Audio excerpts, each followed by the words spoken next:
Si Ayato ay isang makapangyarihang kabalyero na nagkunwaring mahina para makapaglaro sa banyo ng mga babae. Pero nagbago ang lahat ng aksidenteng matalo niya ang pinakasikat na babae sa paaralan sa isang duelo. Ngayon, lahat ay nais makatikim ng kanyang espada. Sa kanyang unang araw sa akademya, naglalakad si Ayato papuntang klase nang may panyo na bumagsak sa kanya. Nang malaman niyang nahulog ito mula sa bukas na bintana, tumalon siya upang ibalik ito. Ngunit nakita ang isang kalahating nakadamit na babae na si Julius na sumigaw sa kanya. Agad niyang ipinaliwanag kung bakit siya nandoon, pero sinabi lang ni Julius na lumingon siya para makapagbihis. Nang matapos, labis siyang nagpasalamat nang ibalik niya ang panyo at sinabi nitong napakahalaga nito sa kanya. Pero nagsimula ng magpaka-makapangyarihan si Julius, kaya tumalon siya mula sa bintana nang bigla itong magliyab. Sa kasamaang palad, hindi ito pumigil kay Julius na galitin siya at hamunin siya sa publiko sa isang duelo upang maibalik ang kanyang dangal. Sinubukan ni Ayato na makipag-usap upang makaalis sa sitwasyon, pero may isang estranghero sa madla na nagbigay sa kanya ng binagong lightsaber, kaya napilitan siyang tanggapin ang duelo. Simple lang ang mga patakaran. Sinumang sumira sa badge ng kabilang tao ang magiging panalo, kaya hindi nag-aksaya ng oras ang prinsesa ng apoy sa pag-atake kay Ayato gamit ang kanyang mga apoy na hugis. Madali niyang naiwasan ang mga ito, kaya pinalakas ni Julius ang bilis ng kanyang atake, umaasang maaalog siya na nagtagumpay sa loob ng ilang segundo bago siya bumalik at muling nakakuha ng kontrol.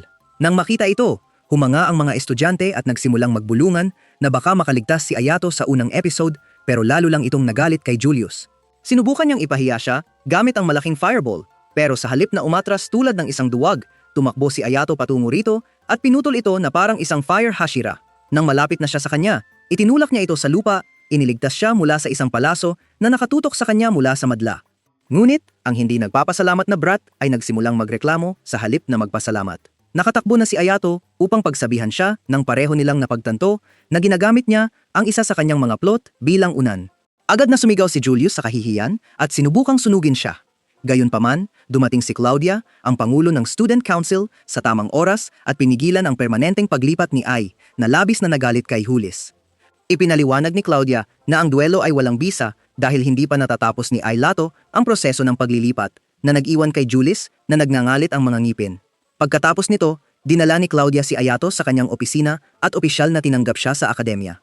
Ipinaliwanag din niya na, bilang isang scholarship transfer student, mayroon lamang siyang isang trabaho, ang manalo sa festa, na parang Olympics pero para sa mga kayang magpalabas ng fireballs at makipag-spar sa mga Avengers.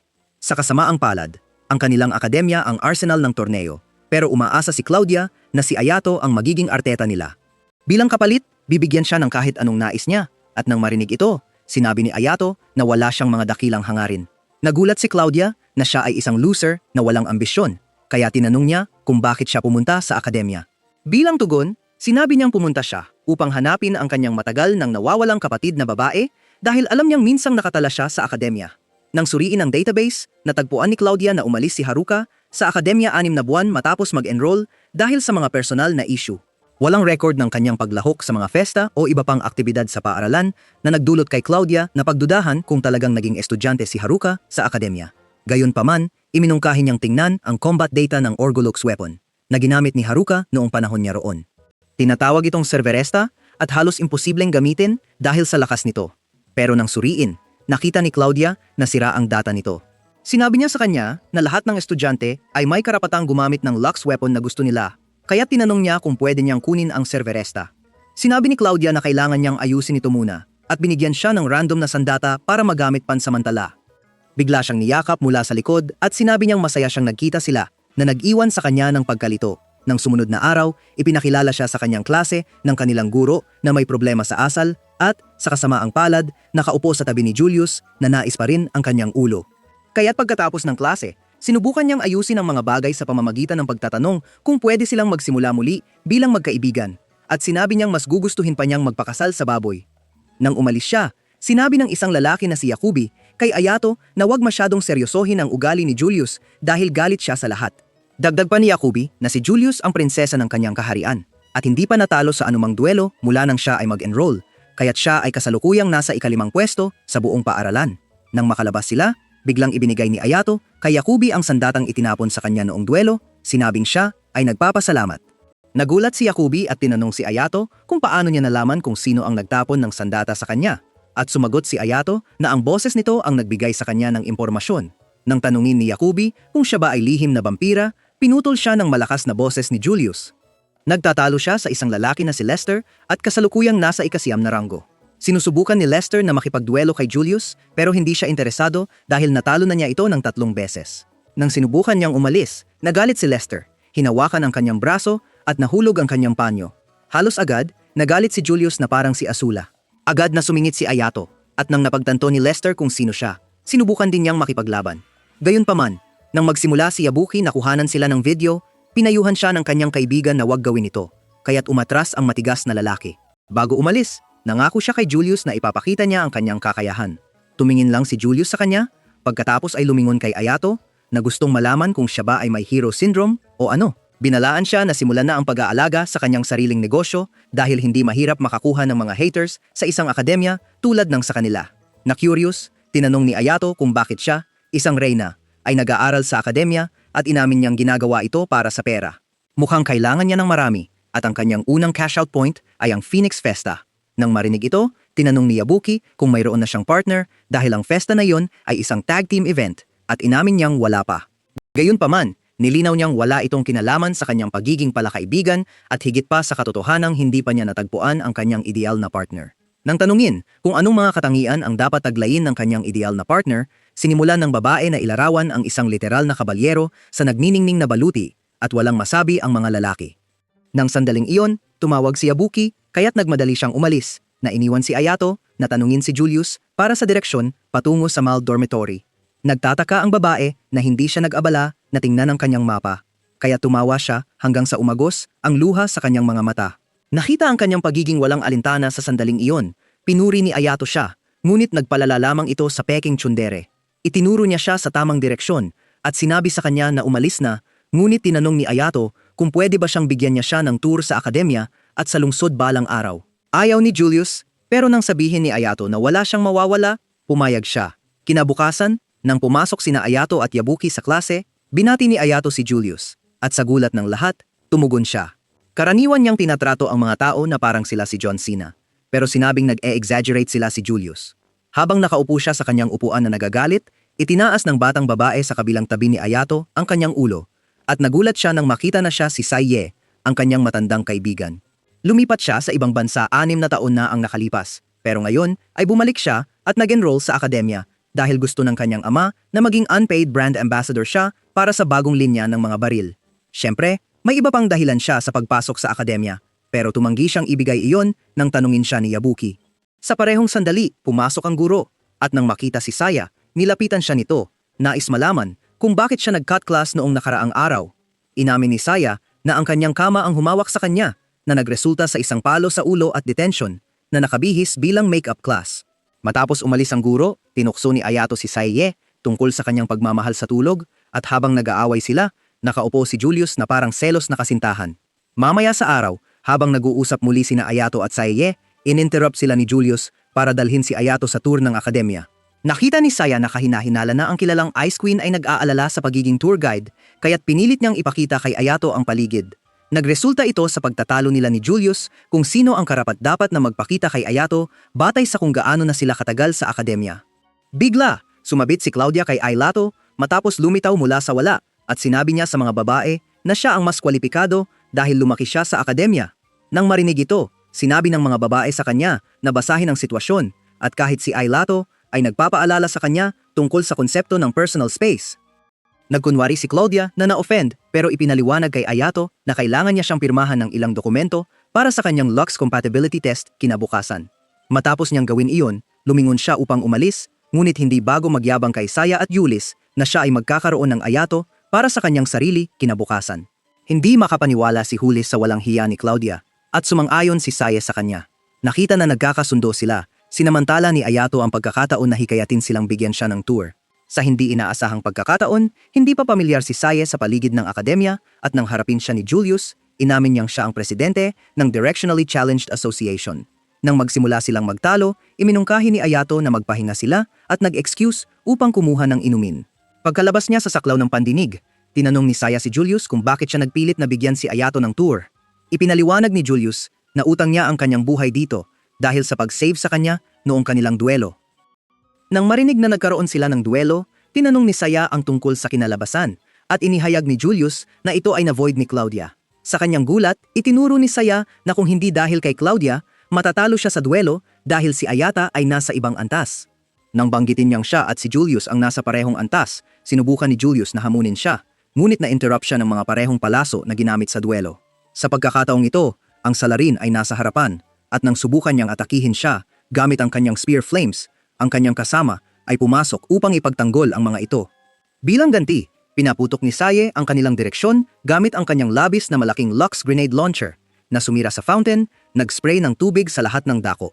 Tinanong niya si Julis kung nais niyang ipagpatuloy ang kanilang duelo, ngunit bago siya makasagot, bumalik si Ayato at, nang makita ang pagkasira, nag-alala. Ngunit nang mapansin niyang basang-basa ang mga babae at nakikita ang kanilang mga plots, siya ay nahihiya at sinubukang huwag silang tingnan. Agad na sinubukan ni Julius, natakpan ito nang malaman niya kung bakit.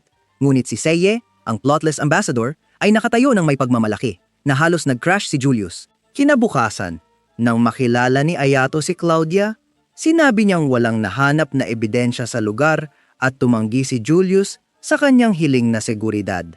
Sa wakas, nakarating sila sa testing center at nakilala si Lester na dumating din para sa kanyang compatibility test. Hindi siya natuwa nang makita si Ayato pero wala siyang magagawa.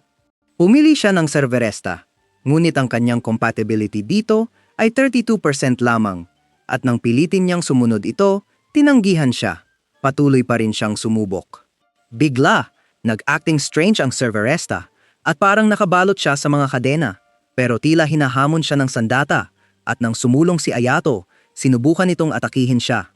Madaling nakaiwas si Ayato sa mga atake at sa huli ay nakontrol ang sandata. Tumaas ang kanyang compatibility sa 97% na nag-iwan sa lahat na nagulat. Ilang oras ang lumipas, pumasok si Ayato sa female dorm dahil humiling si Claudia na makita siya at nahirapan siyang magsalita nang lumabas siya sa bathrobe. Tinanong niya kung ang pagkakaroon ng private room ay pribilehiyo ng student council president at sinabi niyang hindi ito totoo. Ang mga may private room ay ang mga mataas na estudyante. Sa wakas, nagsimula silang pag-usapan kung bakit siya tumawag at ipinakita ni Claudia kay Ayato ang file na naglalaman ng impormasyon sa lahat ng Phoenix Festa candidates. Pinaghihinalaan ni Claudia na inatake sila tulad ni Julius pero walang paraan upang patunayan ito. Si Lester at ang kanyang kaibigang si Randy ang pangunahing suspek. Inatake sina Julius at Saya noong nakaraang araw. Kaya't nais ni Claudia na maging anino ni Julius si Ayato dahil siya lamang ang komportable kay Julius. Nagtataka, tinanong ni Ayato si Claudia kung bakit siya nag-aalala sa kaligtasan ni Julius at sinabi niyang ginagawa lang niya ang kanyang trabaho bilang student council president. Agad na nagpanik ang virgin boy pero nakapag-isip siya na kumain bago mangyari ang anuman. Ilang araw ang lumipas, nagkita sila ni Julius para sa city tour. Impressed si Ayato sa kanyang casual attire, ngunit hindi natuwa si Julius sa kanyang pagtitig sa kanya at nahihiya siya nang purihin siya ni Ayato. Ipinakita niya kay Ayato ang Festa Arenas at nagulat si Ayato sa dami nito. Ipinaliwanag ni Julius na bahagi ng kanilang buhay ang dueling kaya kailangan ang mga arenas. Maya-maya, nag-lunch ang magkasamang nag-tour at habang kumakain, pinayuhan ni Ayato si Julius na wag lumabas mag-isa dahil siya ay target. Pero tumanggi siya. Nang pilitin niya ito, sumingit si Ayato at tinanong kung barado ang tenga niya sa protein shakes. Nainis si Lester pero bago siya makagawa ng anuman, pinigilan siya ng mga kaibigan niya at umalis sila. Pinuri ni Julius si Ayato sa magandang ginawa niya pero hindi ito pinansin ng bata. Nang papunta na sila sa akademya, nakasalubong nila ang ilang estudyante mula sa Le Wolf Academy na mukhang mag-aaway. Ngunit lumabas na ito ay isang patibong at sinabi ni Julius na tiyak na may nagbayad sa mga umaatake sa kanila. Sa susunod na segundo, humarap siya sa kanila at isa na lang ang natirang gising para tanungin. Aminado ang lalaki na hindi niya kilala ang nagbayad sa kanila at habang inilarawan niya ito, bigla siyang tumuro sa likuran nila sa isang nakahuod na tao. Agad na sinundan ni Julius ang tao at natuklasang nahulog siya sa isa pang patibong. Nakaiwas siyang tamaan pero nang dumating si Ayato para tulungan siya, siya ang tinarget. Sa kabutihang palad, na-deflect niya ang bala gamit ang hiniram na Lux weapon at nagkaroon lamang ng punit na damit. Tumakas ang mga umaatake pero hindi hinabol ni Julius at sinimulang pagsabihan si Ayato sa muling pag-aaksaya ng kanyang sarili. Tahimik na itinuro ni Ayato na nakatulong ito sa kanila at hindi siya makapag-argumento. Kaya tinanong niya siyang pumunta sa kanyang silid mamaya. Nang dumaan siya sa bintana, nagpakilala siya at hindi abala si Julius sa pagtakip sa kanyang mga plano. Ngunit, bigla siyang humiling na tanggalin niya ang kanyang shirt at siya'y nataranta, iniisip na gusto niyang tuklasin ang kanyang lihim na silid. Nang malaman niyang nasa masamang isip siya, nainis siya at sinabi na huwag ilagay ang kanyang sausage sa yelo. Ipinaliwanag niya na gusto lang niyang ayusin ang kanyang shirt at nagulat si Ayato na kayang gumamit ng karayom at sinulid ng isang prinsesa. Nahiya si Julius dito pero sinabi niyang hindi naman ganoon kagaling ang kanyang kakayahan. Gayun din, inaalok lang niyang ayusin ang shirt dahil ayaw niyang may utang na loob sa kanya, kaya tinanggal ito ni Ayato. Habang nagtatrabaho siya, nakaupo si Ayato sa kanyang kama, nakatingin sa paligid nang mapansin ang isang larawan sa kanyang bintana. Nagtataka, tinanong niya ang tungkol sa mga tao sa larawan at kahit na nagalit siya na hinawakan ito, sinabi niyang mga kaibigan niya ang mga iyon. Nakilala niya sila nang siya'y mapahamak sa ilang mga hoodlum matapos makalabas ng palasyo. Noong panahong iyon, hindi niya alam kung sino ang mga babae, ngunit nang bumalik siya sa palasyo, nalaman niyang nakatira sila sa isang ampunan sa slum at naging interesado siya. Kaya't sinimulan niyang sundan sila kahit saan tuwing siya'y nakakalabas, ngunit itinago ang kanyang tunay na pagkatao. Naniniwala siyang alam ng mga madre kung sino siya dahil ang pundasyon ng kanyang yumaong ina ang nagtatag ng ampunan, ngunit kapos sila sa pera. At bawat taon, lalong humihirap ang paglikom ng pondo, kaya't nagpasya siyang mag-enroll sa akademya at makakuha ng pondo sa pamamagitan ng panalo sa mga festa. Naniniwala si Ayato na bilang prinsesa ng kanyang bansa, maaari siyang makalikom ng pera sa ibang paraan, pero sinabi ni Julius na hindi ganoon kadali. Ang royal family ay parang mga puppet ng Integrated Enterprise Foundation na kumokontrol sa karamihan ng mundo, kaya't iyon lang ang paraan. Habang patuloy siyang nagsasalita tungkol sa sitwasyon, lalong nagagalit ang kanyang mukha, ngunit tila napaka-determined din niya, kaya't hindi sinubukan ni Ayato na aliwin siya. Nang matapos siya sa kanyang shirt, ibinigay niya ito pabalik at sinabi sa kanya na umalis, pero napansin ni Ayato ang kanyang panyo. Nakita ito ni Julius at sinabi na ibinigay ito ng mga babae sa kanya para sa kanyang kaarawan ilang taon na ang nakalipas, at ito ang naging pinakamahalaga niyang pag-aari. Lahat ng sinabi niya ay nagbigay ng bagong pananaw kay Ayato sa kanya. Kaya nang dumating siya sa klase kinabukasan, mas malaya siyang lumapit sa kanya. Gayunpaman, si Julius ay abala sa isang liham kaya hindi siya napansin hanggang tawagin siya nito. Nagduda siya dito, lalo na nang umalis si Julius sa paaralan sa sandaling tumunog ang huling kampana. Habang nakatayo siya kasama si Yabuki sa pasilyo, dumating si Claudia para dalhin ang Sevresta at napansin niyang may alalahanin siya. Sinabi ni Yabuki na ito ay dahil sa isang blonde na masamang tao, at halos agad naisip ni Ayato na maaaring nasa panganib si Julius. Naniniwala siyang hindi siya sinabihan tungkol sa liham dahil hindi siya nagtitiwala sa kanya, pero hindi sumang-ayon si Claudia. Para sa kanya, sinusubukan ni Julius na protektahan siya dahil nagmamalasakit siya sa kanya. Ang pahayag na iyon ay nagbabalik kay Ayato sa pangako ni Haruka na palaging protektahan siya, kaya nagpasya siyang oras na para protektahan ang iba. Tumakbo siya, pero tinawag siya ni Claudia at inihagis ang Sevresta sa kanya, sinabing kakailanganin niya ito. Samantala, nakarating si Julius sa lugar na inutusan siyang puntahan at nakaligtas siya sa pagkakasubsob ng bumabagsak na kisame. Tinawag niya ang kanyang hindi kilalang umaatake at nang magpakilala ito, hindi siya nagulat nang makita na si Silas, ang isa pang kaibigan ni Lester. Pinuri siya nito sa pag-alam na siya ang salarin at sinabi ni Julius na dahil ito sa kanyang pagkakamali habang sinusubukang patahimikin si Lester sa shopping district noong nakaraang araw. Ang kanyang mga salita ay nag-udyok sa kanya na tanungin kung sinadyang inis ni Ayato si Lester at sinabi ni Julius na posible. Napagtanto niyang mas tuso si Ayato kaysa sa kanyang ipinapakita at sinabi ni Silas na dapat ay tinamaan niya si Ayato ng maayos sa gubat. Ang pahayag na iyon ay nagalit kay Julius, pero sinabi ni Silas na magpakarelax siya at hindi niya sasaktan si Ayato kung umatras siya sa Phoenix Festa. Sumagot si Julius na hindi siya nakikipag-ayos sa mga terorista at inihugot ang kanyang Lux weapon bilang paghahanda sa pag-atake sa kanya. Gayunpaman, biglang nagsalita si Lester, tinatanong si Silas kung siya nga ang salarin. Ayon sa balita, nakatanggap si Lester ng liham na di umano'y mula kay Julius na humihiling sa kanya na makipagkita sa abandoned building para sa isang duelo. Hindi niya inaasahang makikita si Silas na nagmamayabang tungkol sa kanyang masasamang gawa at nagalit ng ibulgar ni Julius na inatake ni Silas ang ibang estudyante dahil binili siya ng isang kalabang akademya. Hindi itinanggi ni Silas at umamin pang nilure niya si Lester doon para siya ang mapagbintangan. Sa galit, sinubukan ni Lester na atakihin si Silas, pero pinigilan siya ng isa sa maraming puppet ni Lester. Gayunpaman, tumanggi siyang umatras at nagtagumpay sa pag-aalis ng mga puppet, kaya't nagsumon si Lester ng higit pa na pumalibot kay Julius at Lester. Nakipaglaban si Lester ng buong lakas, pero hindi sapat ang kanyang malalaking kalamnan, at sa huli ay napagtagumpayan siya. Para kay Julius, ginamit niya ang kanyang mga apoy para tulungan ang sarili, pero medyo labis ang mga puppet para sa kanya na hawakan ng mag-isa, kaya sa huli ay naipit siya sa pader. Nagsimula si Silas na magbigay ng isa sa mga villain speech. Pero sinabi niya dito na tumahimik at itigil ang pag-arte na karapat-dapat siya sa oras ng screen na ibinigay sa kanya.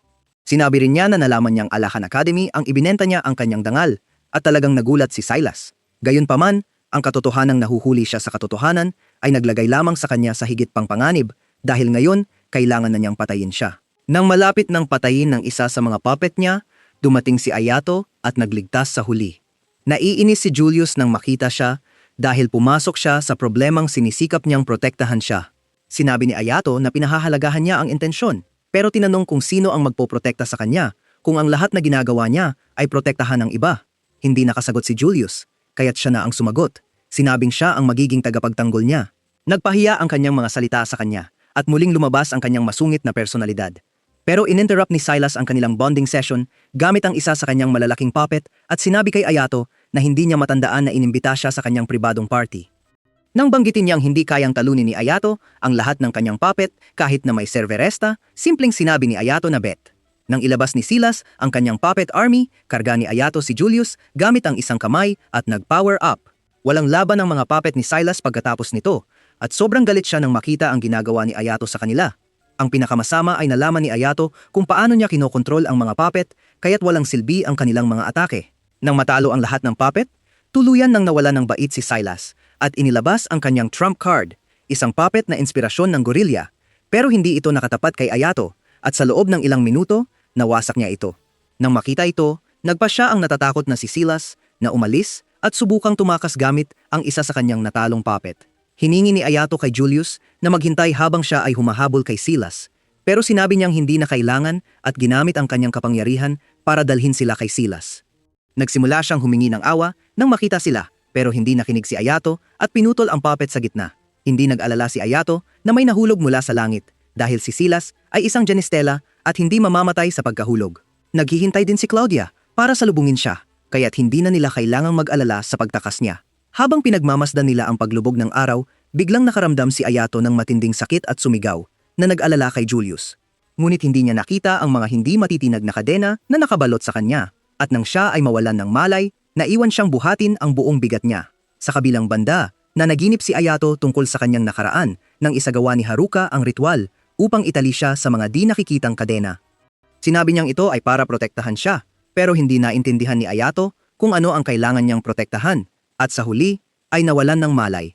Sa susunod na sandali, nagising siya sa kasalukuyan at nakita niyang nakahiga siya sa mga binti ni Julius. Ipinaliwanag niya na papunta na si Claudia para kunin sila at hindi siya papayagang umupo nang subukan niyang gawin ito. Wala nang magawa si Ayato kundi humiga muli at doon siya tinanong kung sino ang nagbato ng binding spell sa kanya. Aminado si Ayato na si Ruka ang may gawa at napagtanto ni Julius na ito ay para pigilan siyang gamitin ang kanyang mga kapangyarihan. Sinabi niya na tama siya at ipinaliwanag na kaya niyang gamitin ang kanyang kakayahan sa loob ng 5 minuto bago ma-activate ang spell na nagdudulot sa kanya ng pagkawala ng malay. Nagtataka, tinanong niya kung bakit gagawin iyon ni Haruka at sinabi niyang gusto rin niyang malaman pero nawala siya 5 taon na ang nakalipas. Ang ekspresyon ni Julius ay puno ng awa pero tiniyak ni Ayato na ayos lang siya at tiyak na may magandang dahilan si Haruka sa pagsil ng kanyang mga kapangyarihan. Tinanong niya kung nakuha na ba niya ang kanyang ideal na kapareha sa festa at nagboluntaryo na kunin ang pwesto kung hindi pa siya nakakakuha. Sinubukan ni Julius na tumanggi gamit ang kanyang limitadong kapangyarihan bilang dahilan pero tiniyak niya na ayos lang siya. Pinaalalahanan siya na siya na ang kanyang tagapagtanggol at siya'y nahirapan ngunit sumang-ayon na makipagtulungan sa kanya. Samantala, patuloy na tumatakbo si Silas ngunit nahuli siya ni Claudia at labis na nasugatan.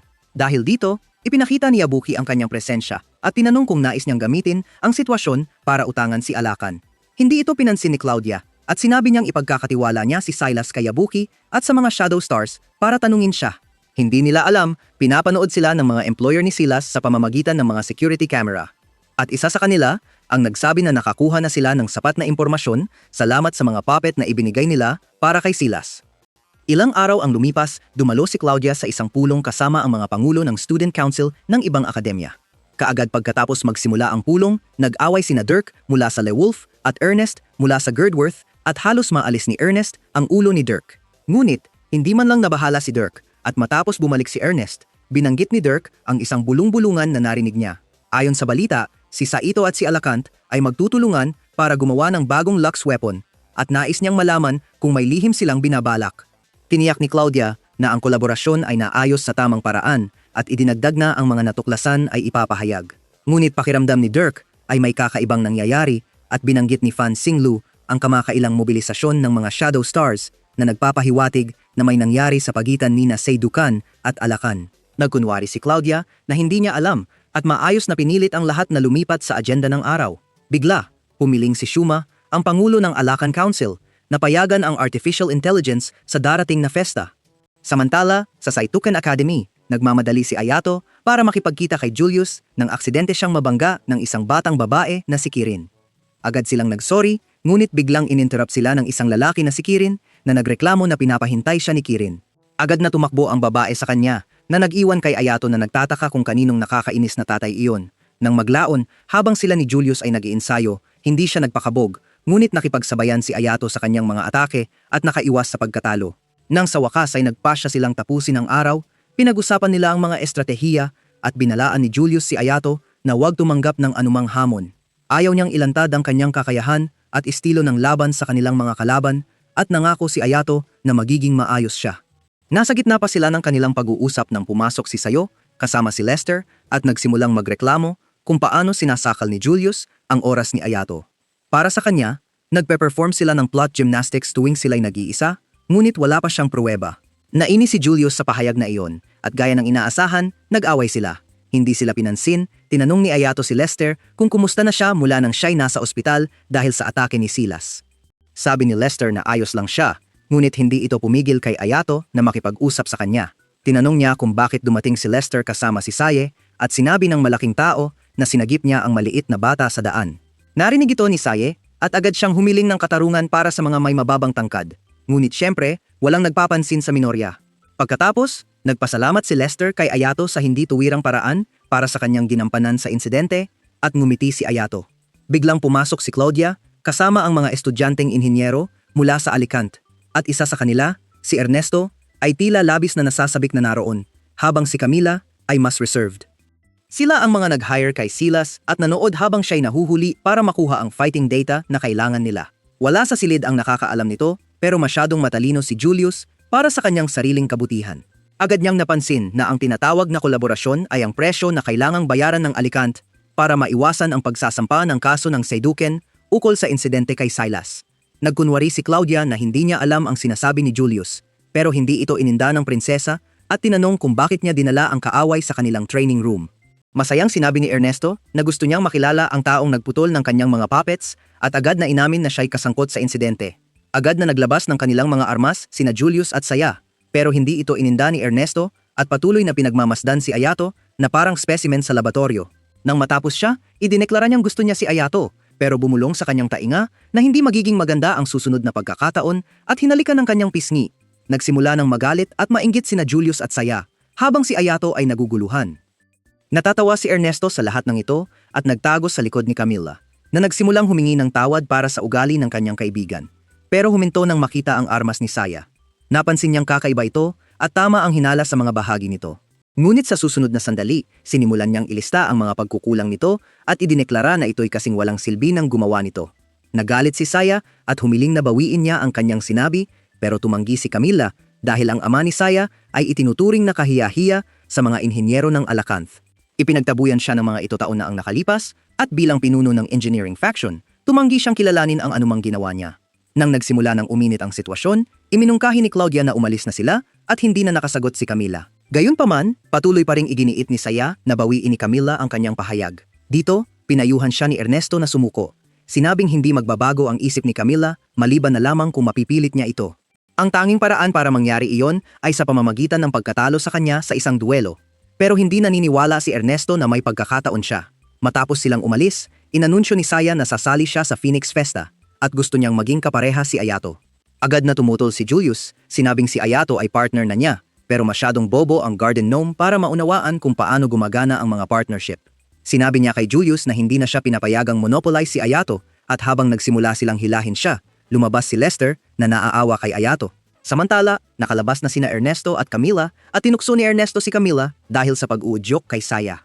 Sinabi ni Camila na siya'y tapat lamang at tinanong si Ernesto kung ano ang tingin niya kay Ayato. Sinabi niyang gusto niyang mas mapagmasdan pa siya at natuwa na tinulungan ng kanilang presidente na ayusin ang lahat para sa festa. Ito ang nagudyok kay Camila na tanungin kung may plano siyang muling gumawa ng stunt at hindi ito itinanggi ni Ernesto dahil determinado siyang makamit ang kanyang mga layunin. Kinabukasan, habang naglalakad sina Ayato at Yabuki papuntang klase, nagbigay si Yabuki ng impormasyon tungkol sa Alicant at mga faction ng Academy. Sinabi niyang ang faction ng Ferrovia ang pinaka-maimpluwensya at iyon ay faction nina Ernesto at Camelia. Nang malapit na sanang magtanong si Ayato, siya'y nahinto ng tunog ng isang sampal. Ang tumanggap ng sampal na iyon ay si Kirin, at ang galit na lalaki mula sa nakaraang araw ang siyang sumampal sa kanya. Siya ang kanyang tiyuhing si Koichiro, at nang sinubukan niyang sampalin siya muli dahil sa pagsagot, sumingit si Ayato at tinanong kung ang pagsampal sa mga babae ay nagpaparamdam sa kanya na makapangyarihan. Sinabi ng lalaki na huwag makialam dahil dinidisiplina lamang niya ang kanyang pamangkin, pero tumanggi si Ayato. Nakita ito ni Koichiro at tinanong ang pangalan niya, sinuri ang ranggo ng paaralan. Nang makita niyang wala siya sa listahan, tinawanan siya hanggang malaman niyang kay Ayato ang serveresta. Tinanong niya kung ano ang gusto ni Ayato at sinabi ni Ayato na ipangako niyang hindi na siya muling sasaktan si Kirin. Pumayag si Koichiro basta manalo si Ayato sa duelo kay Kirin. Agad na nagprotesta ang babae pero walang pakialam ang kanyang tiyuhin kaya wala siyang magawa kundi sumang-ayon. Nang simulan niyang hamunin, sinabi niyang pwede itong tanggihan pero tumanggi si Ayato. Nang nagsimula ang duelo, tinawag ni Koichiro si Kirin at binalaan siyang huwag hayaang tumama ang kanyang espada sa serveresta dahil pwede itong putulin. Sinunod ni Kirin ang payo niya at habang nakikipaglaban kay Ayato, inamin niyang marunong siya sa espada. Habang umiinit ang laban, dumating si Julius at halos magalit nang makita niyang ginagawa ni Ayato ang sinabi niyang huwag gawin. Agad niyang tinanong si Yabuki kung gaano nakatagal ang laban at sinabi nito na mga 4 na minuto na. Doble ang kanyang pag-aalala dahil halos ubos na ang lakas ni Ayato. Alam ito ni Ayato, kaya nagpasya siyang bilisan ang laban. Ngunit sa huli, natalo siya kay Kirin na tila hindi masaya tungkol dito. Humingi siya ng tawad kay Ayato at nagmadaling umalis, pero nang subukan niyang sundan siya, pinigilan siya ni Julius. Itinuro niya na nasa bingit na siya ng pag-collapse at tinanong kung bakit niya naisip na makabubuti ang makipagduelo sa ranggo ng paaralan na nag-iwan sa kanya na sobrang gulat para makapagsalita.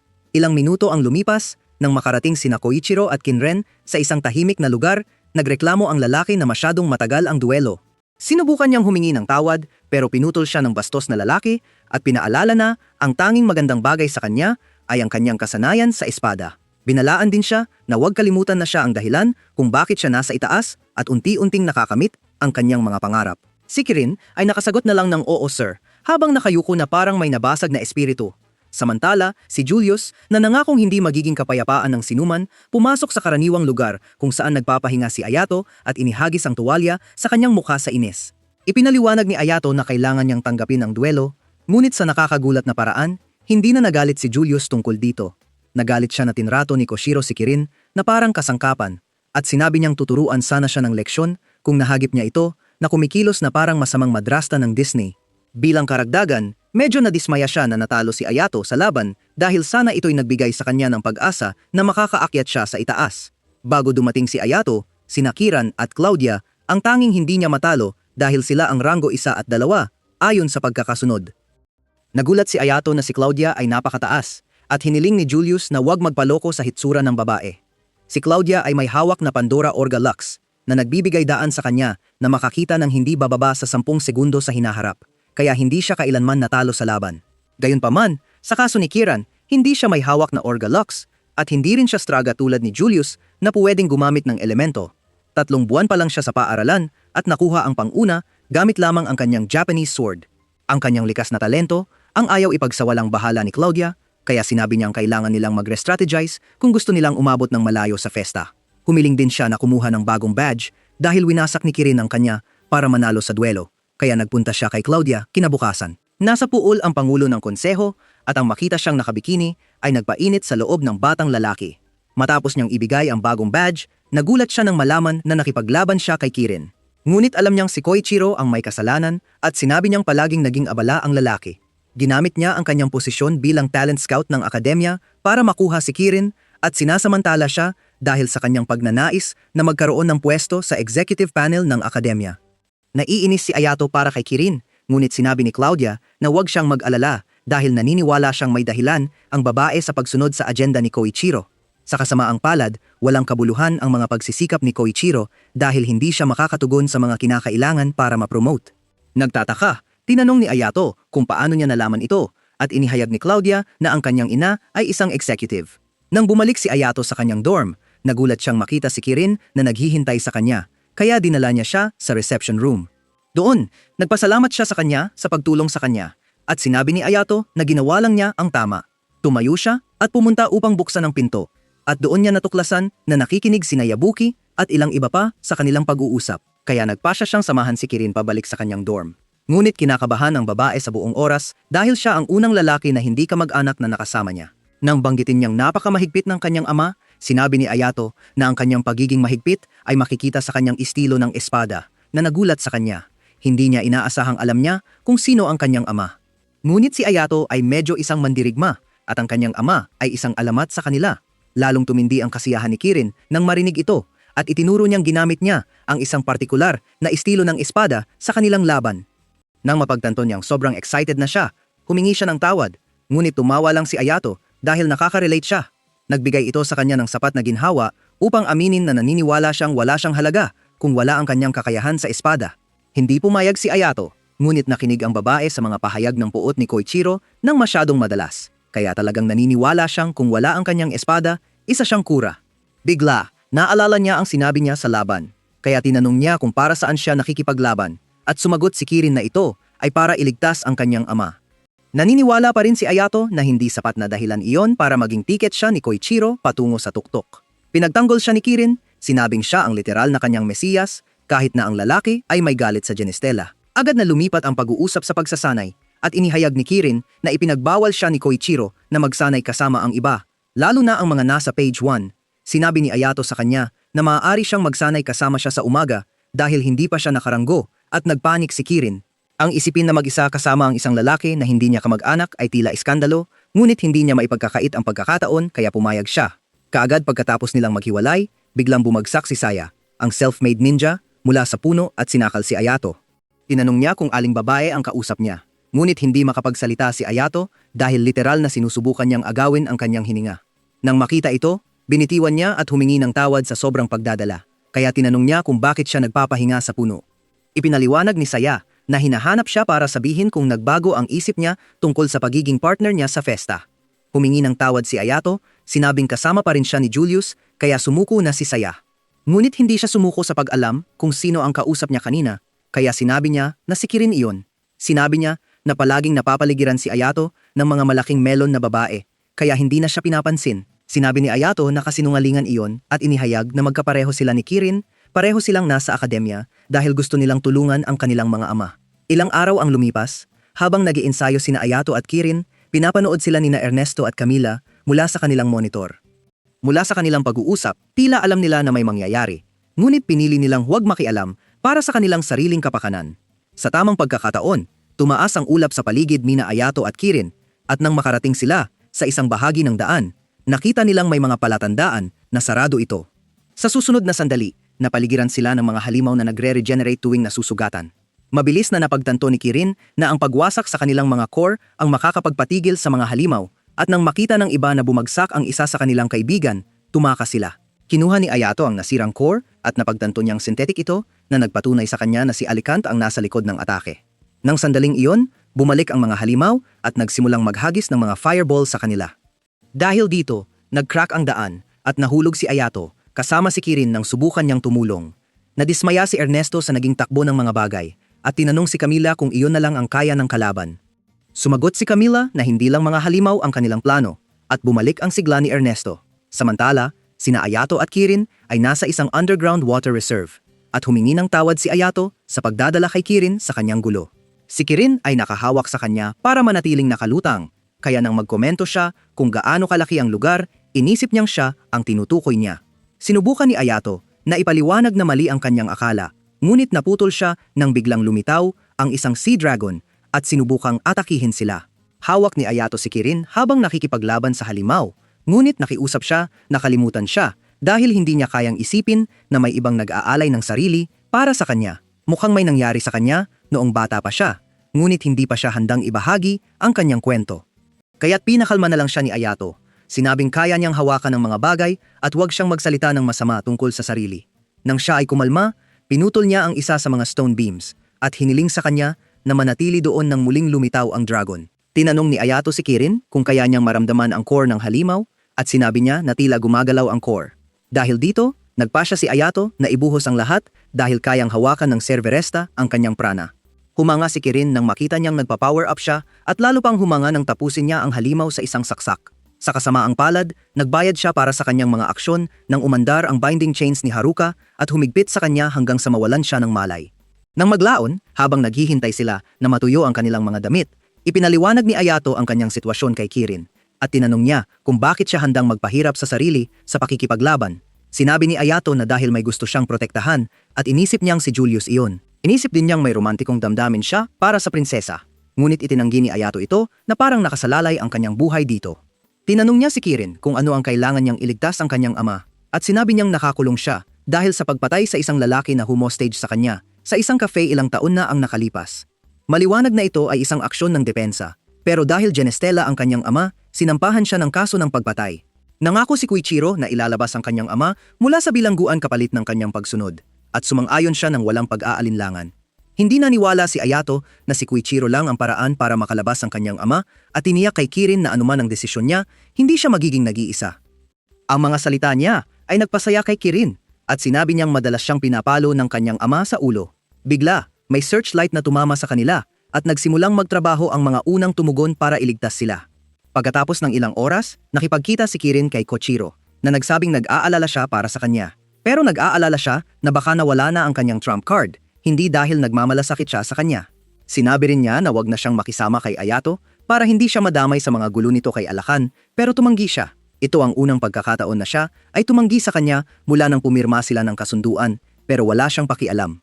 Sa galit, sinaktan siya ni Koichiro at sinabi na wala siyang halaga nang wala siya. Pero itinuro ni Kirin na kabaliktaran ang totoo. Nang subukan niyang saktan siya muli, pinigilan siya ni Kirin at sinabi na tapos na ang kanilang alyansa. Habang naglalakad siya palayo, naging desperado ang lalaki at sinubukang pasukin siya sa guilt para bumalik, pero talagang tapos na si Kirin. Pumunta siya kay Ayato at hiniling na makipaglaban, sinabing ito ang kanyang paraan ng pagmarka ng kanyang kalayaan at pumayag siya. Umupo si Julius sa observation box kasama sina Claudia, Saya, Lester at Yabuki. Pero nagreklamo siya tungkol kay Claudia na ginawang malaking bagay ang duelo.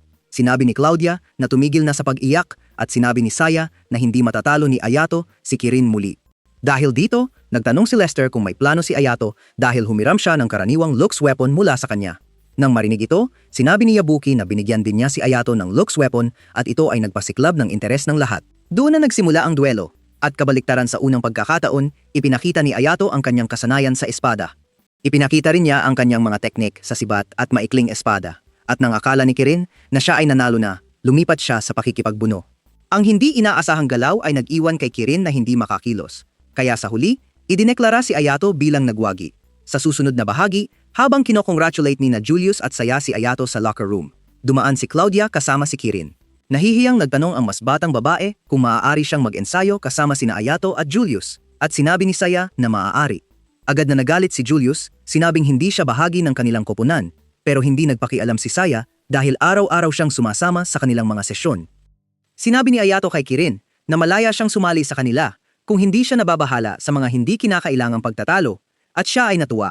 Bigla, nagsimula si Kachuro na kumatok sa pinto, humihiling na lumabas si Kirin at harapin siya.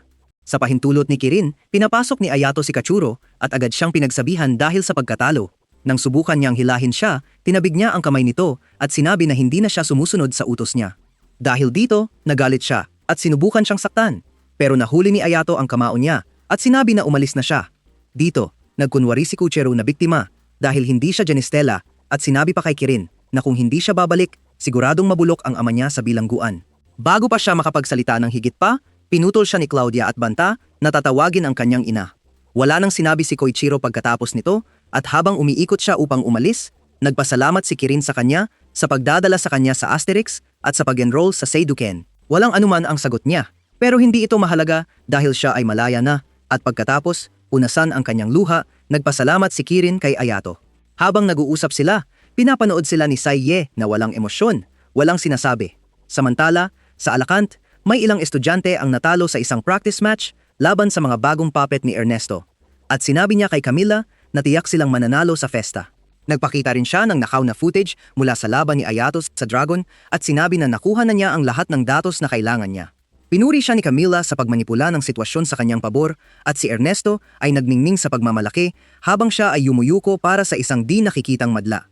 Nang gabing iyon, nilapitan ni Saya si Kirin at hiniling na maging kapareha niya para sa festa dahil pareho sila ng layunin. Pumayag si Kirin, kaya sa susunod na araw, nagsimula silang mag-ensayo ng magkasama. Pero kahit magaling sila, hindi sila makapantay kay Ayato at Julie na nagpasama ng loob kay Saya.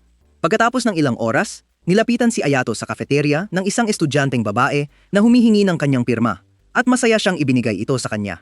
Pag-alis niya, nagtanong si Julius kung akala niya ay si Henry Carvel at sinabi ni Saya na tanga siya sa pagbibigay ng mga pirma. Agad na pinagtanggol ni Yabuki ang kanyang kaibigan. Sinabing hindi araw-araw na may unranked na estudyante na umabot sa tuktok. Itinuro din niya na nagkaroon si Julius ng celebrity moment nang maging page 1 siya. Pero hindi ito nagtagal dahil iniiwasan niya ang lahat. Nagtalo si Julius na ito ang pinakamainam na desisyon at ipinakita kay Ayato ang isang online auction para sa pirma na kanyang nilagdaan. Nang makita ang kanyang gulat, ipinaliwanag ni Yabuki na ito ay isang bagay na ginagawa ng mga estudyante para kumita ng extra cash at sinabi ni Saiga na huwag mag-alala dahil ang tunay na mga tagahanga niya ay sumusuporta sa kanya. Nahihiyang sinabi ni Kirin na isa siya sa mga tagahanga na nagtanong si Julius kung gagawin pa rin niya iyon kapag nagkatapat sila sa festa. Sumagot si Saiga na ibibigay nila ang lahat dahil alam nila kung ano ang ipinaglalaban nila. Hindi nag-atubiling ipahayag ni Julius na maaaring hindi magtagumpay sina Saiga at Kirin dahil bagong nabuo lang ang kanilang koponan, kaya pinaalala ni Saiga na sila ni Ayato ay mga bagong kapareha rin.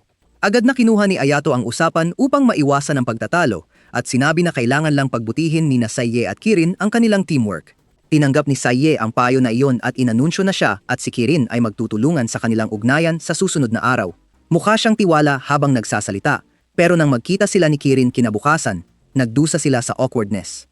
Wala sa kanila ang nagpasimula ng pagkakaibigan noon, kaya pagkatapos ng mahabang pag-iisip, iminungkahi ni Saedja na gawin ang gusto ni Kirin. Wala namang maisip si Kirin na interesado siya, kaya sa huli, nagkasundo silang mamili ng regalo para sa kaarawan ng ama ni Saedja. Nagsuggest si Kirin ng ilang bagay na sa tingin niya ay maganda. Pero hindi ito akma kay Saye, kaya kailangan nilang mag-isip. Humiling si Kirin na ikwento ni Saye ang tungkol sa kanyang ama, umaasang makakatulong ito. Sinabi ni Saye na ang kanyang tatay ay isang Hanghe-level mud scientist na nagbibigay sa kanya ng baril tuwing kaarawan simula nang matutunan niyang humawak ng gatilyo. Biglang pumasok sa isip niya ang isang ideya, kaya kumuha siya ng mapa at humiling kay Kirin na tulungan siyang makapunta roon. Hindi mahaba ang biyahe, pero nag-alala si Kirin dahil nasa madilim na bahagi ng lungsod ang tindahan. Tiniyak ni Saye na magiging maayos ang lahat at pumasok siya para tingnan ang lugar na isang second-hand Lux weapon store. May mga ilegal na bagay din silang binebenta pero hindi interesado si Saye roon at tumingin lang siya sa mga baril sa display. Agad niyang nakita ang isa na nagbigay liwanag sa kanyang mga mata at nang makumpirma niyang nandun pa ang orihinal na generator, sinabi niyang kukunin niya ito. Nakapagpahinga si Kirin na hindi na nila kailangang magtagal sa lugar na iyon. Pero habang naglalakad sila palayo, tinanong niya kung bakit pinili ni Saye ang partikular na baril na iyon.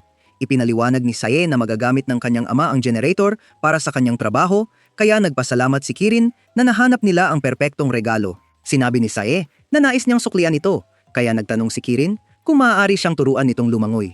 Hindi naman sirena si Saye, pero magaling siyang lumangoy, at nang nasa pool na sila, tinanong niya kung bakit hindi humiling si Kirin kay Ayato na maging coach niya. Biglang nagpanik si Kirin, at pagkatapos halos malunod, inamin niyang gusto niyang matutong lumangoy ng palihim dahil umaasa siyang magiging proud si Ayato nang malaman niyang marunong siyang lumangoy. Sinabi ni Saye na matapang siya at umalis para kumuha ng inumin. Pero inutusan si Kirin na magpatuloy sa pagsasanay. Sinunod ng babae ang utos pero aksidenteng bumangga siya sa isang batang babae na nagngangalang Violet na nakahiga sa isang floaty na may suot na headphones. Pag-angat niya, humingi ng tawad si Kirin sa kanyang pagkakamali pero tumanggi si Violet na tanggapin ito at hinamon siya sa isang duelo. Ngunit nang malaman niyang sino si Kirin, humupa ang kanyang galit at sinabi niyang baka siya ay nag-overreact. Tinanong niya si Kirin kung bakit hindi siya huminto nang makita siya at inamin ni Kirin na nag-aaral siyang lumangoy na nagpasaya kay Violet. Habang nagsasalita siya sa kanya, bigla siyang tinamaan sa ulo ng isang flotation board na itinapon ni Saya at nagalit siya. Nagtanong siya kung sino si Saya at nang malaman niyang hindi ito ranked, nagpasya siyang hamunin ito sa duelo para ipakita ang kanyang galing. Ranked 35th siya sa kanyang academy, Pero hindi ito ininda ni Saya at madali siyang natalo sa isang putok mula sa malaking Lux ray gun niya. Nang maglaon, habang nag-e-enjoy sina Saya at Kirin sa kanilang inumin, sinabi ni Saya kay Kirin na kailangan niyang maging matatag. Nakita niyang gaano siya kamahiyain nang nag-uusap si Violet sa kanya at inamin ni Kirin na ang mga taon ng pakikinig sa kanyang tiyuhin ay nagwasak sa kanyang kumpiyansa. Tiniyak ni Saya na mali si Koichiro tungkol sa kanya at hinikayat siyang magkaroon ng higit na pagmamalaki sa sarili. Nangako si Kirin na susubukan at tinanong si Saya kung bakit siya ang pinili nitong maging tag partner. Sumagot si Saya na dahil pareho silang nagsasanay ng parehong swordsmanship ni Ayato na nagbigay sa kanya ng tiwala. Ang tila walang kahalagahan na sandaling ito ay tila kailangan ng mga babae, kaya sa kanilang susunod na training session, napansin ni Ayato at Julius na mas nagkakasundo sila. Sinabi ni Ayato kay Julius na kailangan din nilang pagbutihin ang kanilang laro kung gusto nilang manalo. Nang gabing iyon, nakipagkita si Yabuki kay Claudia sa kanyang opisina at tinalakay nila ang mga Phoenix matchups. May kabuuang 256 teams, kaya hindi magkasama ang pares ni Ayato at Julius sa parehong block ng pares ni Saye at Kirin. Ang tanging pagkakataon nilang magtagpo ay sa finals, kung makakapag-qualify ang parehong koponan. Pero sinabi ni Claudia na hindi magiging madali dahil sa mga puppet ni Alicant at kay Irene, ang baliw na mandirigma na pinasok ni Lee Wolf. Nakatayo siya sa isa sa mga disciplinary room sa Lee Wolf at dinalaw siya ni Dirk kasama ang kanyang assistant na si Corona para ipaalam ang kanyang pagsali sa Phoenix Festa. Ang dahilan lang niya sa pag-sign up sa kanya ay para maalis si Ayato dahil natatakot siyang magiging problema ang Cerveresta sa hinaharap. Natuwa si Irene na may kinatatakutan si Dirk, pero naging seryoso siya at tinanong kung tinupad niya ang pangako na protektahan ang kanyang kapatid. Tiniyak ni Dirk na tinupad niya ang kanyang salita, kaya sinabi ni Irene na tatanggapin niya ang trabaho at agad siyang pinalaya. Ilang araw ang lumipas, ginanap ang opening ceremony ng Phoenix Festa at nagbigay ng talumpati ang chairman ng festa. Pero halos hindi nakinig sina Ayato at Julius sa sinabi niya hanggang mapansin ni Ayato ang lalaking nakangiti sa kanya. Sandali lang iyon, at pagkatapos ay inanunsyo niyang binago nila ang mga regulasyon para payagan ang mga puppet sa mga laban. Nagsumpa siyang hindi ginawa ang pagbabago para sa kapakinabangan ng isang partikular na grupo, pero alam ni Ayato at ng kanyang mga kaibigan na nagsisinungaling siya. Tungkol sa mga manunood, interesado lang sila sa saya ng panunood ng festa, kaya malakas silang pumalakpak habang tinatapos niya ang kanyang talumpati. Nang matapos ang talumpati, habang lumilipat ang mga estudyante sa kani-kanilang arena, nakita ni Ayato sina Lester at Randy at nagmadali siyang imbitahan sila sa tanghalian. Tumanggi si Lester, sinabing hindi siya interesado na maging kaibigan niya at bago umalis, sinabi niyang huwag matalo si Ayato hanggang sa magtagpo sila. Sa mga sandaling iyon, biglang niyakap ni Saya si Ayato na para bang galing sa wala, habang ipinakita ni Kirin ang bento na inihanda niya kasama si Saya. Nagulat si Julius na marunong si Saya sa kusina. At sinabi ng maliit na bata na marami siyang hindi alam tungkol sa kanya. Matapos tingnan ng laman ng kahon, pinatpat ni Ayato ang ulo ni Kirin bilang papuri sa kanyang magandang trabaho at iginiit ni Saya na gawin din niya iyon sa kanya. Dahil dito, nagalit si Julius sa inggit, kaya iminungkahi niyang pumunta sila sa waiting room para kumain. Pagkatapos ng pagkain, nakinig sila sa unang laban ng araw at habang nag-uusap ang mga commentator, tinanong ni Kirin tungkol sa mga unang kalaban ni Ayato at Julius. Galing sila sa Gerardworth Academy at nakaposisyon sa ika-40 at ika-31, pero nangako si Ayato na hindi niya sila mamaliitin. Hindi nagtagal, tinawag sila ni Ayato at Julius para sa kanilang laban, at nang inanunsyo na naalis niya ang rank 1 ng Siduken Academy at kinuha ang kanyang pwesto, nagwala ang crowd. Naging medyo nerbiyoso siya, pero nakarelax siya nang umarangkada si Julius at sumabay sa kanyang daloy. Nang mag-signal ang buzzer, umalis si Julius, iniwan si Ayato para ipakita ang kanyang kakayahan at mag-power up. Pagkatapos, sinugod niya ang kanyang mga kalaban na may bilis ng kidlat at winasak ang kanilang mga badge bago pa man nila naisip kung ano ang nangyari. Naging tahimik ang buong arena sa loob ng ilang segundo bago sumabog sa sigawan dahil sa bagong record. Sa kanilang pagbabalik para sa post-match interview, pinuri ni Julius si Ayato sa pagsunod sa plano, pero binalaan siyang huwag magsalita ng anuman na magbubunyag ng kanilang tunay na estratehiya. Pagkatapos ng interview, nagreklamo si Julius sa waiting room tungkol sa mga media na parang mga walang habas na pating. Nang ikinumpara niya sila sa pahayagan ng Seidukan, nagpasalamat si Yabuki, pero nilinaw niyang hindi iyon isang papuri. Ipinahayag niya na sinubukan niyang makakuha ng impormasyon tungkol sa mga puppet ni Alakin, pero pinauwi siya. Kailangan niya ng tulong nila para makapasok sa laban at mapanood ito ng live. Ang lahat sa arena ay may halo-halong damdamin tungkol sa pagtingin sa mga puppet ni Alicante, pero agad itong naging gulat nang malaman nilang inilabas ni Ernesto ang lahat ng impormasyon tungkol sa kanyang mga puppet. Hindi natuwa si Camila sa desisyon, pero sinabi ni Ernesto na ito ang tanging paraan para matigil ang mga alegasyon ng pandaraya. Kumpiyansa siya na hindi ito magiging dahilan ng pagkatalo at sinabi ni Camilla na sana ay tama siya. Sa ring, naiinis ang Low Wolf pair kay Alakan dahil ginagamit sila bilang guinea pigs. Lalo pang tumindi ang pakiramdam na iyon nang sinabi ng lalaking puppet na si Artie na bibigyan sila ng 1 minutong abante. Bigla, binaril ni Rimsey si Artie sa ulo at tinawag siyang tanga dahil sa pagnanais na kumilos ng may dangal kahit hindi siya tao.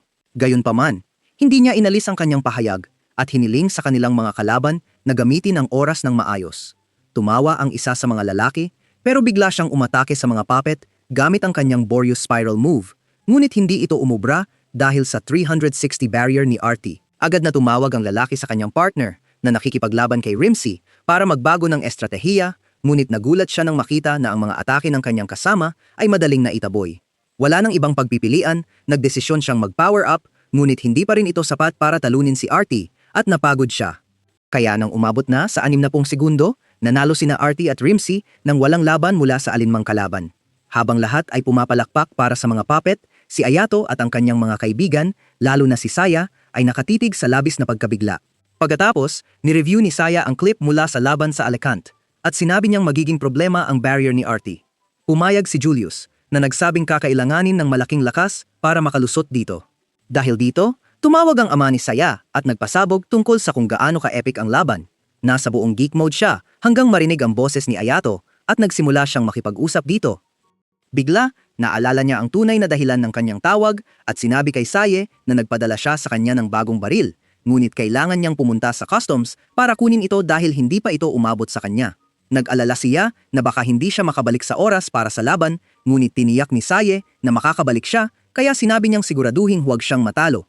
Matapos ang tawag, umalis si Saye kasama si Kirin at umalis din si Yabuki para makapasok sa post-game interview ni na Artie at Rimsey.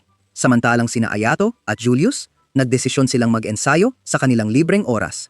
Samantala, nakilala ng mga puppet si Ernesto at nakakuha ng papuri mula sa kanya. Ngunit biglang sinipa ni Rimsey si Artie dahil sa pakiramdam niyang hindi siya nirerespeto ni Ernesto. Pinayagan lamang siyang bumangon nang hilingin ito ni Ernesto na nagtanong kung bakit tila may kapangyarihan ang babaeng puppet sa kanya. Sinabi ni Ernesto na siya ang nagprograma sa kanya upang maging superior niya dahil dapat ang mga babae ang namumuno. Pagkatapos, sinimulan niyang dalhin sila sa waiting room. Ngunit ipinagmamalaki niyang hindi niya naipahayag na si Rimsey ang limiter ni Artie. Sa kalaunan ng araw, sinubukan ni na Ayato at Julius na lampasan ang speed limit para makarating sa kanilang laban sa oras, ngunit alam nilang hindi sila makararating. Kaya sinabi ni Ayato na tatawag siya ng maaga upang ipaalam sa mga organizer na sila ay mahuhuli. Bigla, nakarinig sila ng kaguluhan at nang pumunta sila upang tingnan ito, natagpuan nila si Irene sa gitna ng isang street brawl. Matapos niyang talunin ang kanyang mga kalaban, ang mga nagtipon ay nagsimulang pumalakpak, ngunit nagalit siya sa kanila, sinabing hindi siya naroon para aliwin sila. Bigla, napansin niya si Ayato at nilapitan siya, ngunit sumingit si Julius at humiling na malaman kung ano ang gusto niya mula sa kanya. Sumagot si Irene na wala siyang pakialam, ngunit tiniyak ni Julius na may pakialam siya. Pagkatapos, itinuro niya na ang laban na kakatapos lang ni Irene ay maaaring maglagay sa kanya sa panganib, ngunit tumanggi ang Barbarian Girl. Sinabi niyang kumilos siya sa sariling depensa, ngunit nang patuloy na tumanggi si Julius na umatras, naging interesado siya rito at hinamon siya sa isang duelo. Hindi siya naghintay sa sagot ni Julius bago niya ginamit ang kanyang Lux weapon at sinubukang atakihin siya, pero nakaiwas sina Julius at Ayato. Ngumiti si Irene at pinuri ang dalawa sa kanilang mabilis na reaksyon. Ngunit sa susunod na sandali, dumating ang kanyang kapatid na si Priscilla at sinermonan si Irene dahil sa panggugulo sa publiko. Agad na nagpanik si Irene pero hindi siya makapagsinungaling. Humingi ng tawad si Priscilla para sa kanya at pinagawa rin si Irene na humingi ng tawad bago siya dinala.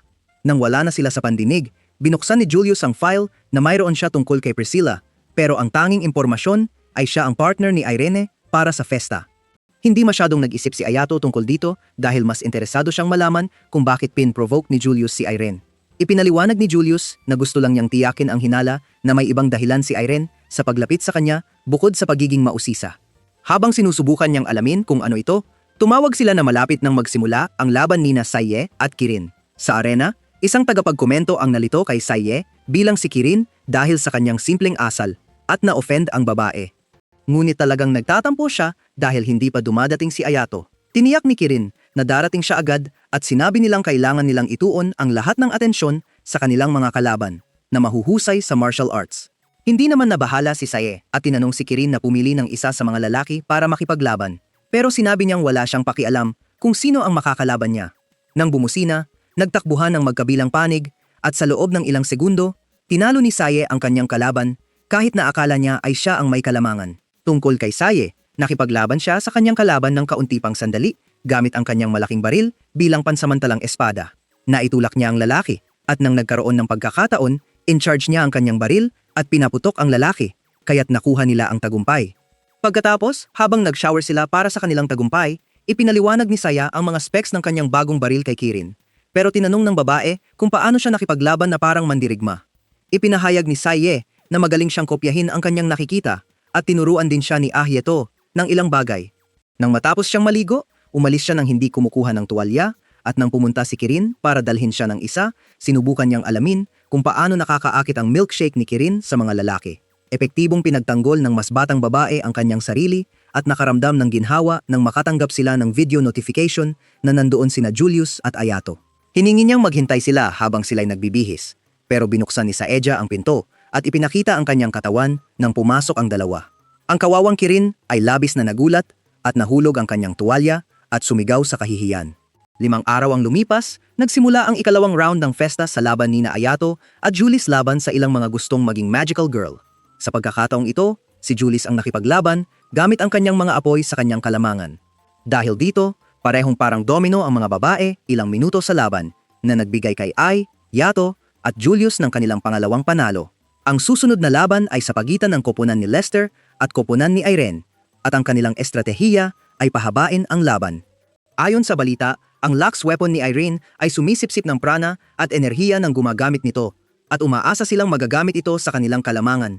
Sa kasamaang palad, nakita ni Irene ang kanilang plano at inatake si Randy muna gamit ang gravitational ability ng kanyang weapon. Nang sinubukan ni Lester na makialam, tinumba siya ni Irene nang hindi nahihirapan at pagkatapos ay ibinalik ang kanyang atensyon kay Randy.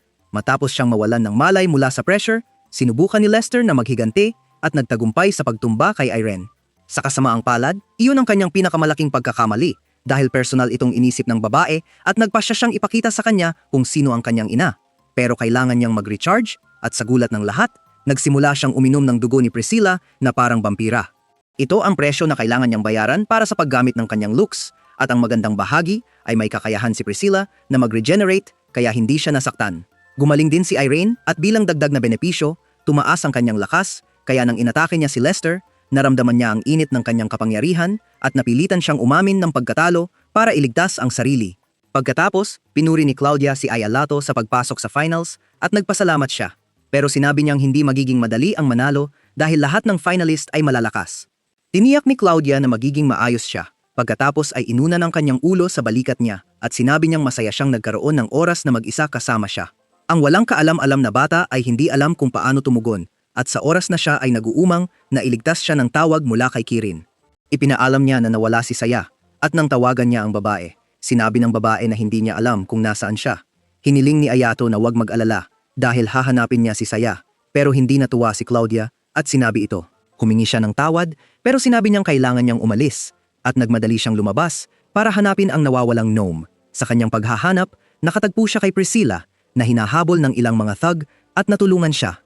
Habang sila ay nagtago, ipinaliwanag ni Priscilla na ang mga thug ay mula sa kalapit na kasino kung saan nagdulot ng gulo si Irene. Nang banggitin niyang papunta si Irene para kunin siya, napagtanto ni Ayato na siya ay nasa malaking problema at tama siya. Dahil sa sandaling dumating si Irene, mukhang handa na siyang durugin siya at nagsimula siyang murahin.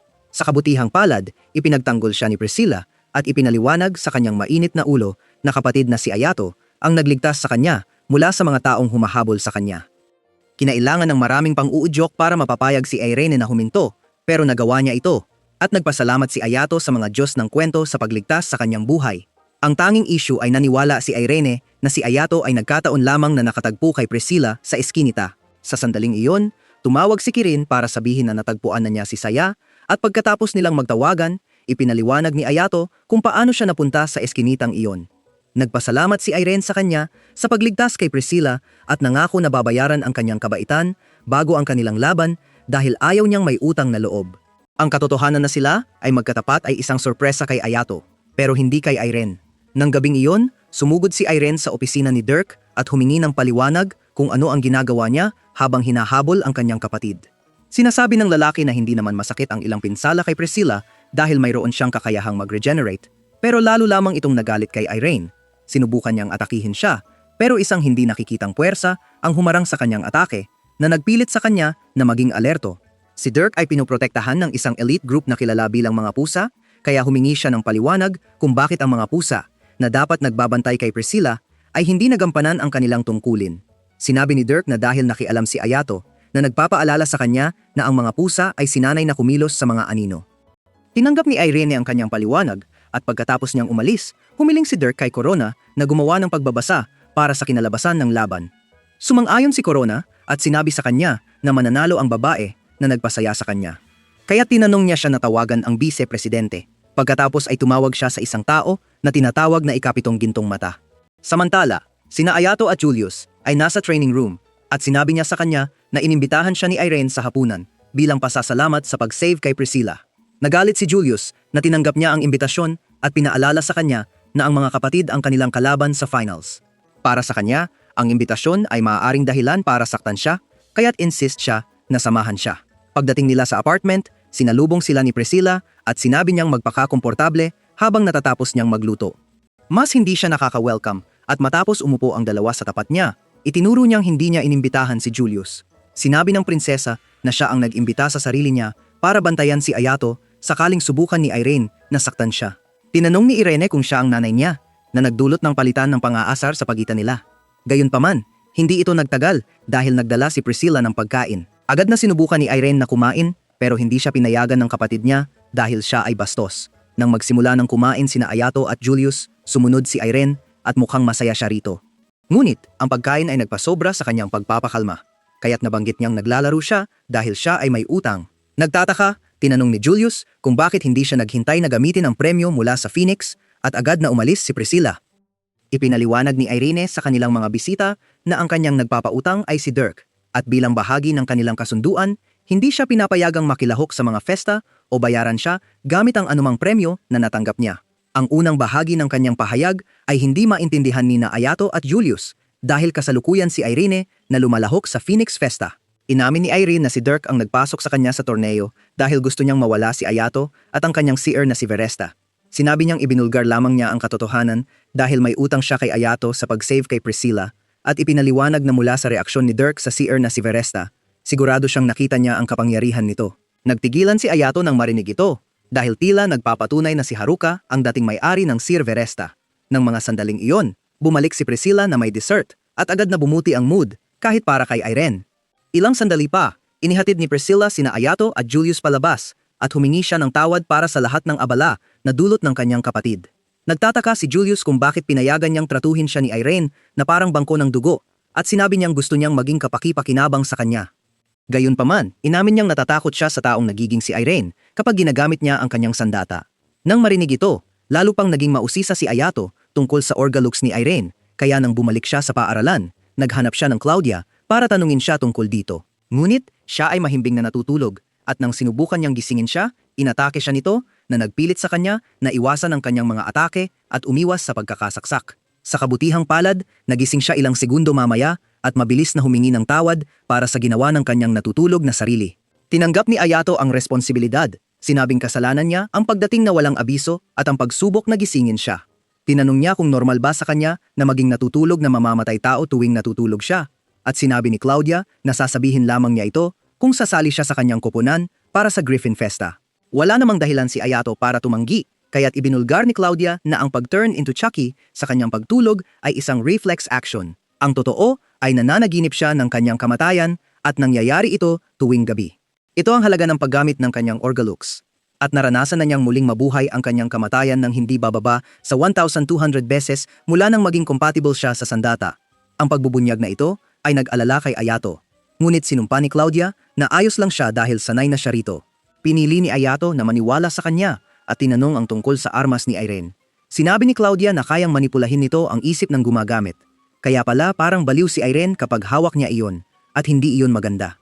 Sa katunayan, sa oras na iyon, nasa ibang lugar si Irene, nakatingin sa buwan matapos niyang mapalayas ang mga thug na humabol kay Priscilla kanina. Ang kanyang malayo, ang tingin ay tanda ng kanyang pagninilay sa nangyari ilang taon na ang nakalipas. Nagkaroon ng digmaan at nadaganan si Priscilla ng bumagsak na debris. Pero nang nagmadali si Irene sa treatment center, natagpuan niyang buhay at maayos si Priscilla. Nagpakita ang kanyang kakayahang mag-recover at pinagaling siya at labis na interesado ang gobyerno dito. Nag-alok sila ng pera sa kanilang mga magulang kapalit ni Priscilla pero dinala ni Irene ang kanyang kapatid at tumakas. Noong panahong iyon, nakilala nila si Dirk at ang unang ginawa niya ay ibigay sa kanya ang Orga-Lux. Nang tanggapin ito, humiling si Dirk kay Irene na sabihin ang gusto niya at doon nila naitatag ang kanilang kasunduan. Sa kasalukuyan, ginising ni Priscilla si Irene para makapaghanda sila para sa kanilang laban. Mukhang nag-aalala si Priscilla pero siniguro ni Irene na magiging maayos ang lahat kaya nag-alok si Priscilla ng kaunti sa kanyang body juice. Samantala, sa waiting room, sinabi ni Ayato kay Julius na gusto niyang baguhin ang kanilang estratehiya at bumulong ng kanyang plano sa kanyang tainga. Sa daan patungo sa arena, pinaalala ni Julius kay Ayato na may dahilan siya sa pagpasok sa torneo at mananalo siya kahit ano paman. Alam ni Ayato na sinabi niya iyon dahil sa kanyang bagong plano at pinasalamatan siya sa pagtitiwala na ipagpatuloy ito. Nang magsimula ang laban, nagpakita si Ayato ng kanyang karaniwang matigas na asal at sinabi ni Irene na hindi na siya makapaghintay na patumbahin siya. Gayunpaman, si Julius ang unang umatake. Ginamit ang kanyang apoy bilang pangdistraksyon upang makalapit si Ayato kay Irene. Sa kasamaang palad, naharang ni Irene ang kanyang atake at sa gulat ng lahat, hindi nakatagos ang Sevaresta sa armas ni Irene tulad ng sa iba. Patuloy silang nagbanggaan hanggang pinilit ni Ayato si Irene na umatras sa pamamagitan ng pag-fake ng atake. Bago siya makapag-revenge, nag-shoot si Julius ng mga fire discs sa kanya. Ngunit tinamaan niya ang mga ito gamit ang kanyang gravity balls at mabilis na tumalon palayo nang muling umatake si Ayato. Pinuri niya ang kanilang teamwork, sinabing hindi sila masama para sa mga taong bagong nagsama. Sumagot si Julius na maganda ang kanyang ginagawa mag-isa, pero sinabi ni Irene na nagkakamali siya. Ipinahayag niyang ang kanyang kapangyarihan ay para sa kanya at kay Priscilla, at siya ang kumakatawan para sa kanyang kapatid upang hindi siya masaktan. Sa susunod na sandali, tinapik niya ang dulo ng kanyang sight sa sahig at isang gravitational circle ang nabuo. Agad na tinawag ni Julius si Ayato, kaya tumalon siya palayo bago siya mahuli sa gravity field. Sinubukan ni Julius na atakihin si Priscilla na nagpilit kay Irene na magmadali sa kanyang pagtulong gamit ang kanyang static defense ability. Hindi inasahan ni Ayato at Julius ang galaw na iyon. Kaya habang nakatayo silang nagulat, tumawa si Irene at sinabi na ang barrier ay hindi matutsuan. Pagkatapos, tinulungan niya ang kanyang sarili na muling kunin ang dugo ni Priscilla upang dagdagan ang kanyang lakas. Ngunit inaasahan na iyon ni Ayato at Julius. Sinabi ni Julius kay Ayato na kanya ang sahig, pero binalaan siyang kumilos ng mabilis dahil paubos na ang oras. Nang tumingin siya kay Irene, tinanong niya ito kung okay lang na gamitin ang kapatid nito bilang power bank, pero sinabi niyang huwag makialam at umatake. Agad na nagdepensa si Ayato at naharang ang atake nang muling sumali si Julie sa laban. Sinubukan ni Ayato na sirain ang sandata ni Irene at doon niya napagtanto ang kanilang balak. Bilang ganti, ginamit niya ang kanyang gravity balls laban sa kanila. Pero pinutol ni Ayato ang mga ito bago niya siya itulak sa bitag na itinakda ni Julius. Nang inactivate ito ni Julius, sumabog ito. Ngunit sa pagkabigla ng lahat, walang pinsala si Irene dahil ginamit niya ang kanyang gravity balls para protektahan ang sarili. Pero hindi lang iyon. Ang Irene sa harap nila ay hindi ang Irene na kanilang nilalabanan dahil ang kanyang sandata ay lubos na kumontrol sa kanyang isipan. Sa ganitong estado, nilapitan niya si Priscilla at muling sinimulang inumin ang kanyang dugo at dahil hindi siya ang kanyang sarili, halos naubos niya si Priscilla. Sinubukan ni Ayato at Julius na makialam pero nagpasabog siya ng makapangyarihang gravity blast para pigilan sila. Sa kabila nito, pinilit ni Ayato na magpatuloy at nang makalapit siya, sinubukan niyang makipag-usap kay Irene para makuha ang kontrol. Nagtagumpay siya sa loob ng ilang segundo, pero masyadong makapangyarihan ang kanyang Orga-Lux kaya muling kumontrol ito. Nang makita ito, bumalik si Ayato sa kanyang orihinal na plano at tinanggal ang Orga-Lux sa kamay ni Irene. Pagkatapos, in-channel niya ang kanyang enerhiya sa kanyang Sevaresta at sa wakas ay winasak ang sinumpang sandata. Halos agad, nawalan ng malay si Irene. At dahil si Priscilla ay nawalan na ng malay mula sa pagdagdag ni Irene kanina, idineklara si Ayato at Julius bilang mga nagwagi sa laban. Sa kasamaang palad, labis na napagod si Ayato, kaya ang mga kadena na nagbigkis sa kanya ay nag-activate at nagsimulang humigpit. Lahat ay nanood sa pagkabigla, pero si Dirk ang unang nakapagsabi na si Ayato ay may limitasyon sa paggamit ng kanyang kakayahan. Nagsimula siyang muling pag-isipan ang kanyang estratehiya pero nagpasya siyang huwag ituloy dahil alam niyang kapatid si Ayato, kaya dapat niyang asahan ang hindi inaasahan. Gayunpaman, hindi lamang si Dirk ang nakaramdam na maaari niyang gamitin ang limitasyon ni Ayato sa kanyang pabor. Nang maglaon ng araw, nagising si Priscilla sa ospital at tiningnan ang paligid ng silid na naguguluhan. Ipinaliwanag ni Irene na naubos ang kanyang prana dahil naubos niya ang masyadong maraming dugo. Nang humingi siya ng tawad, tinanong ni Priscilla kung nasaan ang kanyang Lux weapon at nagulat nang ipakita ni Irene na winasak ito ni Ayato. Agad siyang nagtanong kung hindi ba siya magkakaroon ng problema kay Dirk dahil dito. At sinabi ni Irene na palalayain siya nito. Sa kasamaang palad, kailangan pa rin niyang bayaran ang kanyang mga utang sa kanya. Pero hindi siya nag-aalala tungkol doon. Ang kanilang pag-uusap ay agad na naging emosyonal matapos humingi ng tawad si Irene sa pagkawala ng kontrol, ngunit tiniyak ni Priscilla na hindi niya ito sinisisi. Sinabi rin niya na susubukan niyang maging mas malakas upang makasama si Irene bilang kanyang kapantay, hindi bilang isang mahina. Tumawa si Irene dito at sinabi kay Priscilla na sabik na siyang makita itong mangyari. Samantala, sa waiting room ni na Ayato at Julius, sinabi niyang na-expose si Ayato sa pinaka-fashionable na paraan. Sinabihan din niya ito na dahil sa sobrang pagod, hindi siya makagalaw hanggang kinabukasan. Sinabi ni Ayato na kaya niyang ayusin ito, kaya't pinatunayan ni Julius na hindi siya makakagalaw sa pamamagitan ng pagtaas ng kamay na nagdulot sa kanya ng sakit. Gayunpaman, iginiit pa rin niyang okay lang siya at hindi siya nagsisisi sa ginawa niya dahil ginawa niya ito para sa pangako niya sa kanya. Dito, namula si Julius pero nakabawi siya at hinawakan ang mukha ni Ayato para tumingin ito sa kanyang mga mata habang nagsasalita. Sinabi niyang itigil na ang pakikipaglaban ng mag-isa dahil sila ay isang team at humiling na umasa siya sa kanya ng kaunti pa. Nang akalaing hahalikan siya, biglang pumasok ang iba at nag-alala kay Ayato. Hinila siya ni Saye sa kanyang dibdib at sinabi niyang magiging nurse siya, pero kinuha siya ni Kirin. Sinabing siya ang mas magandang kandidato. Agad na tumakbo si Jules para iligtas siya at sinabi nilang maghanda para sa laban na nag-udyok kay Claudia na kumilos. Sinabi niyang wala siyang laban kaya siya ang mas magandang opsyon pero halos mamatay si Ayato sa sikip at napilitang humiwalay. Nandoon din si Yabuki pero nakatayo lang siya sa pinto, tumatawa at nag-iisip kung ano ang susunod na mangyayari. Yan lang sa ngayon, pero sa tingin mo, mananalo rin ba sina Saya at Kirin sa kanilang laban? At matutuklasan ba ni Ayato kung ano ang nangyari kay Haruka? Kung umabot ka na rito at gusto mong malaman, mag-comment ka pa. Saka, tingnan mo ang susunod na video.